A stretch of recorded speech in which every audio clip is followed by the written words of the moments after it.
Hello. So far in Criminal Minds Season 17, we've primarily focused on Elias Voigt and what he can offer to the bow table.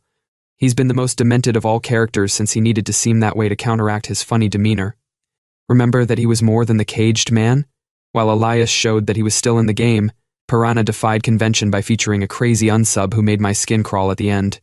Until then, he appeared to be a typical devoted parent and husband, a Criminal Minds twist we didn't see coming. When was the last time a show made such a startling turn? We can usually see what's coming from a mile away, which has been a source of frustration for me this season. Roger, the seemingly devoted husband and father, was another story. It seemed as if we were strolling down one path and were unexpectedly shoved down another.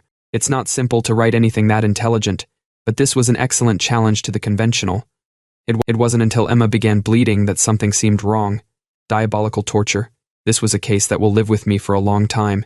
The easier it is for me to visualize my terror in a similar situation, the more likely it is that my nightmares will reflect that. This case was absolutely terrifying. It's difficult to imagine yourself in the situation of one of the victims. Awaking in a glass case with no way out and a lunatic using your genuine statements against you is not an option. That type of fear is unimaginable. Those feelings of dread were amplified when the first poor guy got a taste of the shower that would eventually kill him.